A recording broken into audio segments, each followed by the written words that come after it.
Hey there, welcome back to another LEGO set review. This is a brand new release at the time of this video, 2023, came out January 1st. This is a Microfighter, my second one. This is Boba Fett's Starship Microfighter, or it's the Slave One, that's the name of the ship, but we'll just bypass all the controversy and whatever. 75344, that's the set number. Has 85 pieces, retails for 10 bucks. And it's great. The reason why, actually there's two reasons I got this, because I wanted a mini slave one, and I don't have this Boba Fett, or this Mandalorian era Boba Fett, so the newer version. Um, so yeah, that's it, that's why I bought it. And yeah, the build is awesome, but we'll push that aside for just a little bit, so we can take a look at the minifig, which you only get one, but it's awesome. This is the Mandalorian era Boba Fett, or the Book of Boba Fett as well, that version. So it's his repainted armor. A lot of people complain that the jetpack and the helmet are sand green when they should be dark green. Honestly, I'm not bothered by it. I can see why people want the change, but honestly, it would probably be too dark. Like, you wouldn't be able to see the visor, I don't think. And it just would be kind of a dark thing. It just, I don't know, that's just what I think about it, but yeah, he's got his blaster, which is pretty cool build. The detail is amazing, especially for a $10 set. Yeah, he's got just all this awesome wrinkles. He's got the black robes like he wears. He's got the skirt. He's got the knee pads, the boots.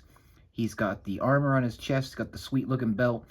Um, he does have arm printing. Hopefully you can see that. It's a little hard to see, but there it is. You can see the Mythosaur logo. He's got the wrist rocket. He's got Polger on this side. He's got his flamethrower on this side. He does have bag printing. I'm not going to show it here. I'll show it in Minifig Monday. Helmet's great, obviously. The only bad part of this set is the fact he doesn't have his antenna. The rangefinder's not here. There's a reason for that. I'll get to that in a little bit. But he does have the sweet-looking helmet. It's a little bit different to the original trilogy version of him. It's a little bit different. This figure is definitely different than the other versions. It's a little bit less cool, but you know, it's still Boba Fett, so it's awesome. He does have a face, which is very Tamora Morrison-esque. He's got very heavy scarring all across his face, very grumpy looking. No alternate face, but he does have alternate head printing showing his scars. I think there should be a little bit more scarring, but yeah, who cares? He's bald at this time, at this point, so that works. Great gun. And yeah, it's worth it just to get this figure. I will be adding the antenna after this review, just because I think it looks cooler with the rangefinder. But yeah, sweet figure. Glad to finally get him. I was tempted to get the Boba Fett Starship, the $40, the $50 slave one. But I'm like, if they make him in the cheaper set, probably get that. And here we are. This is the cheaper set. So there we go. So yeah, that's figure. Let's move him aside. And here's the slave one, or the Microfighter. This is the Boba Fett Starship, whatever. It's slave one. That's what it's called. That's, yeah. Originally it was Django's ship back in the day. Now it's Boba Fett's version. And it looks amazing. Like, the design is great. You can instantly recognize it. I mean, you've got the cockpit, you've got the wings, you've got the dark red with the sand green and the dark green. You've got the battle-worn look. You've got the guns on the fuselage. I mean, it's so proper. I mean, despite being so tiny, it looks awesome. It looks great. I love the design. I must admit, I like it like this better. I like the landed mode. It just looks classier to me. Like that. More iconic, I think. I love the dark red parts. That is beautiful looking. It just looks so nice. Like, for how small it is, they did a great job making it look, you know, accurate and kind of cutesy looking, but at the same time, it has a lot of the accurate details that you want. So that's great. No stickers are needed. And yeah, it does have a few features. Um, you can actually open this cockpit, which is a new piece for me. It just hinges open like that. And inside, it's a little hard to see, but there is a cockpit. And you can put Boba Fett, you can sit him like this. You can sit him down. Let me get him. Got to put him in like this, or like this, really. You can sit him in there. And yeah, it looks nice. Got the curved parts. You got these pieces over here. And it looks very, very good. Close that up. And another feature is the wings can rotate. Of course, every Lego Slave one has the rotating wings. This one, you have to rotate them, like, yourself. Like, it doesn't do it automatically, which is fine. I mean, it's not that big of a deal. You just do it yourself, which is cool. And the wings look good. The wings are a little bit tiny, though. Like, maybe they could be a little bit bigger, but it's not that big of a deal. And yeah, the missiles are here. These are flick fire missiles. These haven't been in sets in a very long time. I think in 2012-ish, or no, before that, 2006, 2001, or not, I'm sorry, 2007, they started introducing these in the Clone Wars sets, which I actually have a lot of those old sets. Unfortunately, they're all broken, but these missiles were a big part of those sets, and it appears they have returned, at least in a small set, which is great. You've got these cool details, and the Slave One is known for its guns, like its armament.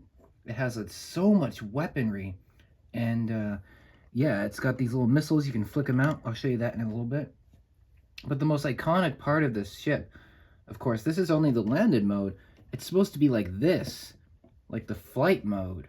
This is what it's supposed to look like vertical.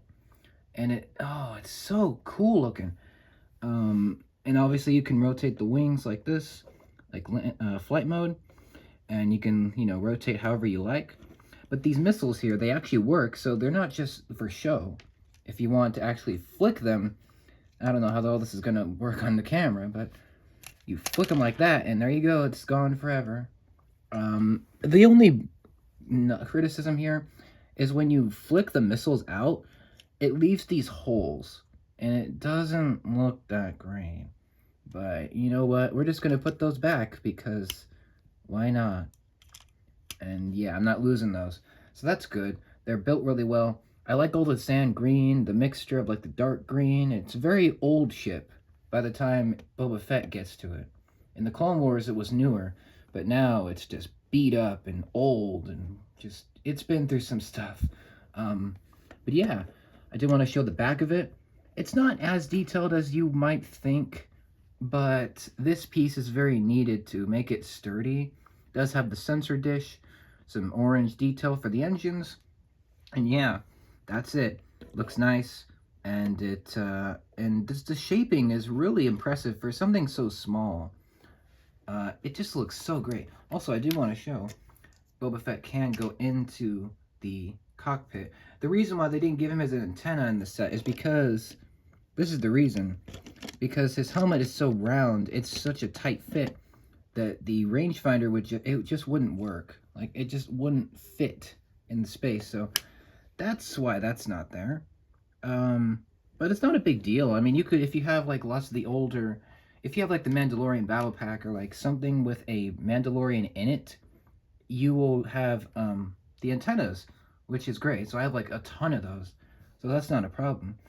But yeah, that's great. It looks awesome in there. He's very comfy, very cozy, looking pretty snug in there. And yeah, that's pretty much the build. It's a beautiful looking little build, in my opinion. It just looks very bright. It looks very, very good. Very awesome build. It was fun to build too. This live stream didn't go the greatest, but because of a missing piece, but it was still great. Yeah, I just don't know why this took so long to make. Like, it's the Slave One. It's so iconic. Like, next to the X-Wings, the TIE Fighters, the B-Wings, the Falcon, the Y-Wing, the TIE Bomber, all of these iconic ships. Why this took so long, I have no idea. But, yeah, it's here. It's awesome. Very fun. And it looks exactly like it should, in my opinion. And it goes well with any other Slave One or any other Boba Fett set that you may have. So, yeah, great figure, amazing build, good pieces, nice value, good play features, and the fact that this also stands up for flight mode, that's cool. That is really cool. I think the larger Slave Ones can't do that. So that's interesting. Yeah, $10, not too hard on your wallet. Um, and it's great, you know. There's nothing really bad, I think, about this. It's cool. Probably my favorite Microfighter I think that they've done. Just looks so nice looking. But that's it for the build. Hope you enjoyed this review. What do you think of the figure? Do you think they should change the colors? I don't think so, but I can understand why they should. What do you think of this Slave One? Do you like it more than the one we got in 2012? The promo set that came out? And yeah, what do you think of this? Do you like it? Do you not? Let me know. Hope you enjoyed this. Thanks again for watching. Stay tuned for more, and I will see you then. Have a great rest of your day. And yeah, thanks again.